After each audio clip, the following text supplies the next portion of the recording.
Salut à tous et bienvenue dans cette nouvelle vidéo, j'espère que vous allez bien. Si vous me suivez sur les réseaux Twitter et Instagram, vous avez certainement remarqué que j'ai reçu les deux derniers smartphones proposés par Samsung, à savoir le Galaxy Z Flip 3 et le Samsung Galaxy Z Fold 3, deux smartphones bien évidemment compatibles 5G.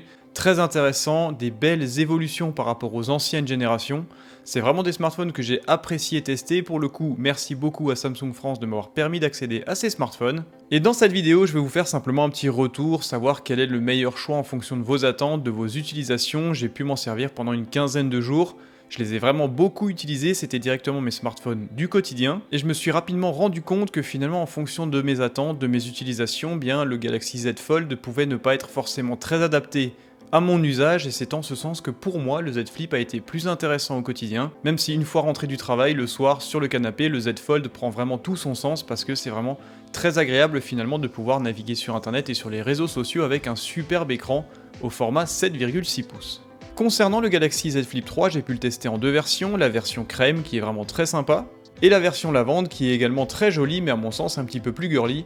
Du coup c'est cette version que j'ai utilisée au quotidien. Au niveau des performances, on ne va pas s'éterniser, vous avez certainement déjà tout vu et tout lu sur ces deux smartphones. Ça tourne bien évidemment sur le dernier processeur Snapdragon 888. Vous retrouverez également le GPU Adreno 660, bref c'est vraiment des smartphones qui carburent, ça fonctionne très bien, ça ne rame pas, ça ne ralentit pas, c'est vraiment des smartphones qui sont à l'usage très agréables, même si pour moi qui suis un utilisateur acharné d'iOS, ça a été un petit peu compliqué de rebasculer, de m'intégrer directement dans l'écosystème Android, j'ai trouvé finalement que l'expérience était plutôt cool. Donc niveau performance, niveau jeux vidéo, etc. ou montage vidéo, montage graphique, n'ayez aucune crainte, que ce soit un Z Flip ou un Z Fold 3, ça fonctionnera très bien. Au niveau de l'affichage, c'était encore une fois assez compliqué de les départager. En effet, le Z Flip a un form factor qui est complètement différent. Une fois que celui-ci est déplié, finalement, il a un form factor très proche d'un smartphone monobloc classique, comme un iPhone 12 Pro par exemple. L'écran AMOLED à l'extérieur de 1,9 pouces en technologie AMOLED est vraiment utilisable. Pour une fois, c'était pas le cas sur l'ancienne itération.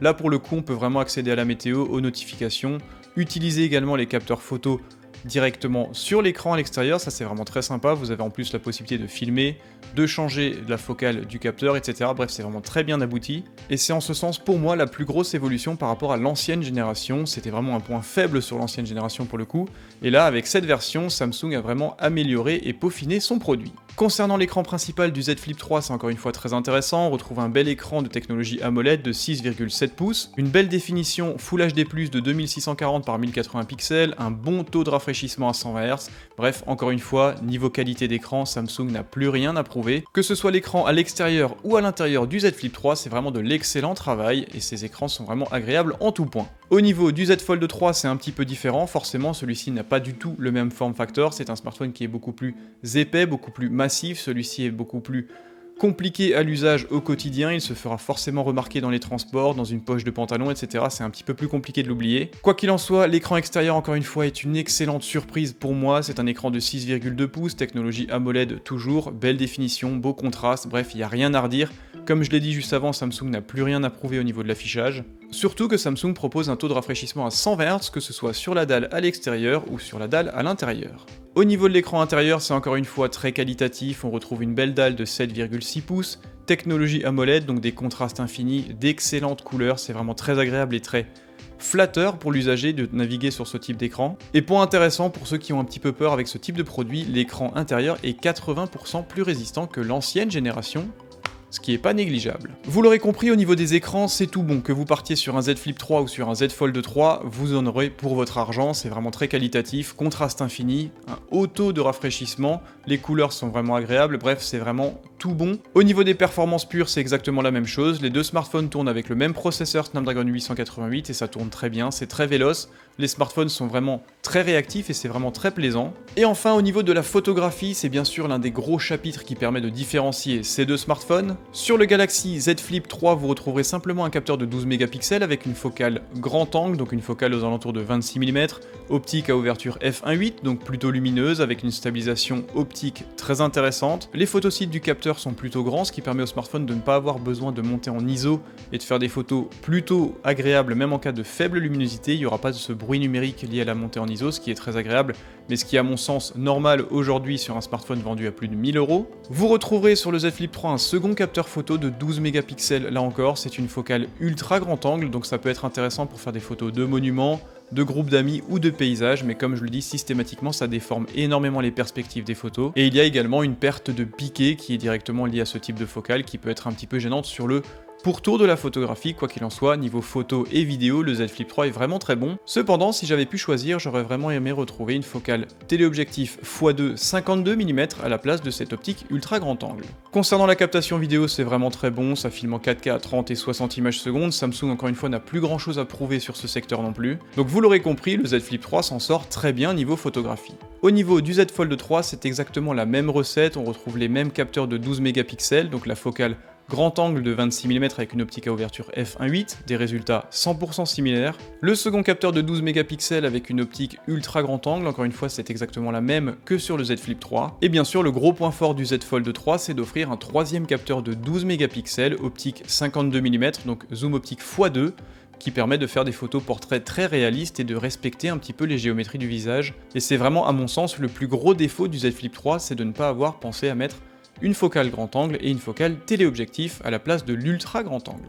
L'autre particularité bien sûr du Z Fold 3 par rapport au Z Flip, c'est qu'il offre en plus un capteur photo à l'intérieur et également à l'extérieur, donc celui de l'extérieur est quand même beaucoup plus intéressant, c'est un capteur de 10 mégapixels, connu aujourd'hui, il est d'ailleurs également présent sur le Z Flip 3, c'est vraiment un capteur qui a fait ses preuves encore une fois, les résultats sont plutôt bons, mais bien sûr la grosse nouveauté encore une fois proposée par Samsung sur le Z Fold 3, c'est l'ajout de ce petit capteur de 4 mégapixels, qui sera dissimulé sur l'écran, même si pour le coup franchement la qualité encore une fois est vraiment à revoir et c'est vraiment anecdotique à mon sens, c'est un capteur qui sera utilisé principalement pour faire des conférences sur Teams ou ce genre de logiciel, parce qu'au niveau de la qualité c'est clairement pas, encore une fois, maîtrisé. Au niveau de la vidéo, c'est exactement pareil, ça filme en 4K 30 et 60 images secondes, encore une fois les résultats sont plutôt bons, plutôt intéressants, vraiment au niveau de ce que peuvent faire les plus gros concurrents, à savoir notamment l'iPhone 12 Pro et 12 Pro Max, même si à mon sens je préfère toujours un petit peu la patte proposée par Apple. Sur le Z Flip 3 on retrouvera une petite batterie de 3300 mAh qui sera plutôt confortable malgré tout, notamment par rapport à l'ancienne itération, une puissance de charge maximum filaire de 15 watts, une puissance de charge sans fil de 10 watts, et une puissance de charge inversée de 4,5 watts. Au niveau du Z Fold 3, c'est forcément beaucoup plus conséquent, on retrouve une batterie de 4400 mAh, une puissance de charge filaire de 25 watts, ce qui est bien évidemment plus confortable, une charge sans fil allant jusqu'à 11 watts, et une charge inversée qui est pour le coup similaire au Z Flip 3 allant jusqu'à 4,5 watts. Sinon au niveau de la connectivité réseau, il n'y a pas forcément de différence, ça tourne bien sûr avec un module Wi-Fi en version 6, un module Bluetooth en version 5.2, on retrouve évidemment un module NFC, connectivité USB Type C sur les deux smartphones, aucune prise mini jack que ce soit sur le Z Flip ou sur le Z Fold, et que ce soit sur le Z Flip ou le Z Fold, on ne peut pas non plus étendre la mémoire, donc pas de port micro SD sur ces deux smartphones. Et enfin la grosse nouveauté sur ces deux smartphones, et ce qui me fait vraiment plaisir, c'est bien sûr la certification IPX8, ça veut dire que ces deux smartphones peuvent être utilisés sous la pluie, si vous avez les mains mouillées, après bien sûr il est déconseillé d'aller à la plage ou à la piscine avec, c'est d'ailleurs bien sûr marqué sur le site officiel de Samsung. Cependant ces deux smartphones ne sont pas protégés contre l'inclusion de poussière, donc soyez prudents, ça pourrait bien sûr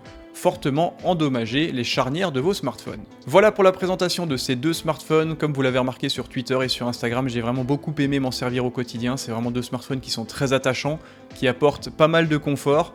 Si vous êtes un petit peu comme moi, sportif, si vous aimez bouger rapidement et si vous n'avez pas forcément un sac à dos ou un sac à main avec vous, je vous conseille certainement et forcément de partir sur le Z Flip 3. Celui-ci est vraiment agréable au quotidien parce qu'il est vraiment compact, mais malgré tout, on peut vraiment se servir de l'écran extérieur qui pour le coup est agréable. Belle définition, belle technologie, on a vraiment accès aux notifications, à la météo, à l'appareil photo et à beaucoup d'autres possibilités, bref c'est vraiment bien fait, il n'est pas forcément nécessaire de l'ouvrir pour avoir accès à l'heure et aux notifications, ce qui est vraiment très bien. Et c'est vraiment le smartphone que j'ai préféré utiliser au quotidien parce qu'il est compact, il se fait vraiment oublier, il est super bien fini et très bien dessiné. L'afficheur extérieur est vraiment très bon, l'écran à l'intérieur de 6,7 pouces est vraiment très confortable et très agréable au quotidien. Bref, pour moi, c'est vraiment le smartphone que j'ai adoré utiliser et c'est certainement mon coup de cœur de l'année 2021. Cependant, si vous êtes un petit peu plus statique ou si vous avez la chance d'avoir un sac à dos ou un sac à main et que vous avez forcément besoin d'avoir un écran un petit peu plus grand au quotidien pour votre travail, pour les cours ou pour vos autres activités, le Z Fold 3 reste également un excellent smartphone. L'écran à l'extérieur de 6,2 pouces est largement suffisant pour faire sa journée tranquille, gérer ses messages et ses réseaux, sans avoir forcément besoin de l'ouvrir.